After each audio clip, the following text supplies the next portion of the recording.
playing the Dallas Cowboys. Cowboys-Patriots is the game that I'm hoping for, Jenna. God. That's gonna be good. The old switcheroo. Download the Super 6 app and play for free for your chance to win. One of the things we will be talking about this football season, of course, is Aaron Rodgers. The drama continues. The question of will he stay or will he go will have more of an impact than we even thought. We learned yesterday that Rodgers' teammate, his top target, his buddy, his #1, Davante Adams, is paying very close attention to what Rodgers does. Davante joined the herd yesterday. Take a listen to this. Let's be honest here.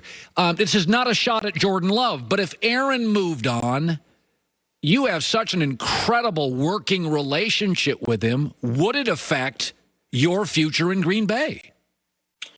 Potentially.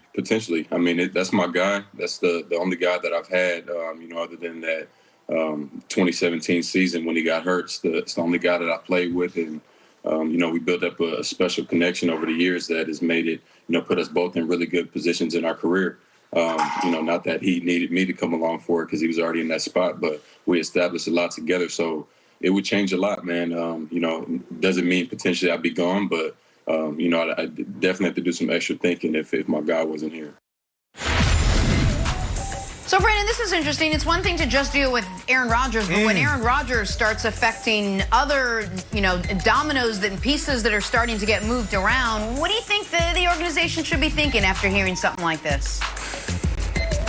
OMG. Listen, I said it last week. I said it the week before. This isn't a negotiation. This is a hostile takeover. No, both sides are dug in, and I don't even think you can do anything. I don't even think you can fix this. You got to think about it.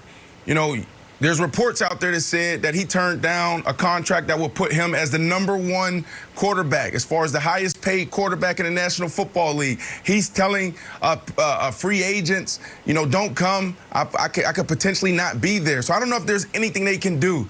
For Davante Adams to stand up and say that on the herd yesterday, that just shows how big of a mess this is. But I understand exactly what he's feeling, meaning the receiver, Davante Adams. I was in the same situation in 2009.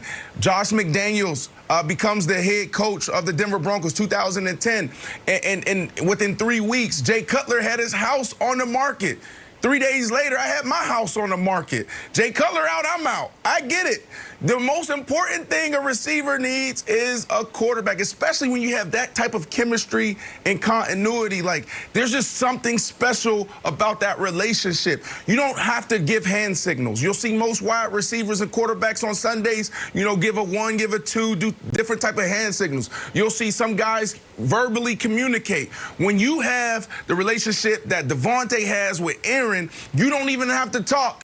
You just look out there and you guys both see it. It's 2 men. You call the slant. There's no way I can beat this guy inside. What do we do? Okay, then I'm going to run a whip route. Those are things that just naturally happen because you're so in tune with one another. So Davante Adams, he's in a tough spot, but what we're going to see is Davante, if something happens with Aaron Rodgers, Davante Adams will be sitting at the table with the Green Bay Packers saying, hey, guys, this is not a great fit for me. Because what are you going to say? Mr. Brian Gutekunst, your legacy is attached to Jordan Love, and you want mine to be attached to Jordan Love? Please. So, Nick, I don't know if there's anything they can do. Well, listen, what they could do for Davante is right now offer him a contract to make him the highest paid receiver in the league. That probably would get it done, but that's not their style. He's got 1 year left on his deal, and my guess is if it was all good with Aaron Rodgers, if there was no question that Rodgers was going to be there for the next 4 seasons, say, then I bet they could come to Davante and say, hey, with 1 year left on your deal, we would like to extend you early at, a big raise, but not quite top of the market. And I think Davante would think about it. Now, he has played like a receiver that should reset the marketplace, but it's like, okay, it's going to be me and Aaron. The cost of living in Green Bay isn't exactly high. Like, all right, let's try to do it. If Aaron's not going to be there, then I don't think they can get Davante under contract for anything under the highest paid receiver in NFL history. So how this probably plays out is he plays this season, They franchise him next season, and then if Aaron's not there, he hits free agency at age 30. Hopefully he's healthy, he's still productive, and he can cash in that way. What I found most interesting, Wilds, was I rewatched this whole interview. At the very beginning of this, Davante says, almost unprompted, that he has not talked to Aaron. And it just got me thinking, I'm like, man, if he hasn't talked to Aaron Rodgers, then how many of his teammates actually have? Like, this is your best teammate. So the best player on your team other than you, and it's the guy that you have the on-field closest relationship with. And Davante, now maybe he's not telling the truth, but he seemed to be being honest. He said, yeah, I haven't talked to Aaron.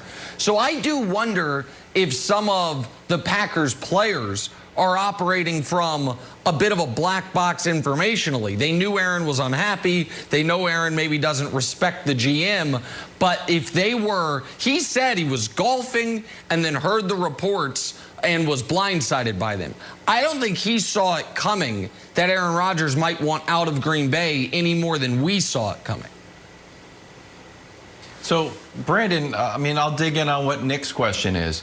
Is it weird for quarterbacks not to have personal relationships with their teammates? Like, there was another report that, like, I think it was from Tristan Wirfs, like, he doesn't have Tom Brady's phone number. And I think that it's like, we just, as fans, I assume that everyone's like friendly with everybody. Then I started like working with you, and I keep calling you, and I never get a call back. I get no text back. It goes straight to voicemail. I don't know if you changed your number on me or what's going on. Right. What's going on? Just kidding. Brandon actually a very good texter. Nick, however, terrible texter. So do you is it weird that Davante Adams hasn't been like super informed on this as they move forward? No, it's not weird. Remember, what's the receiver? The receiver's name? Kumerow, the receiver that Aaron Rodgers wanted. Jake Kumerow. What's his name again? Jake Kumerow. Remember what we talked about was, you know, the quarterback, sometimes they just have one or two guys in the locker room that they really confide to, that they hang out with. Everybody else, yeah, you could be a great teammate, but I'm not going to tell you everything. I'm not going to tell you about what's going on in my relationship. And it takes me back to 2010 when Jay Cutler was going through his situation with the Denver Broncos and Coach McDaniels.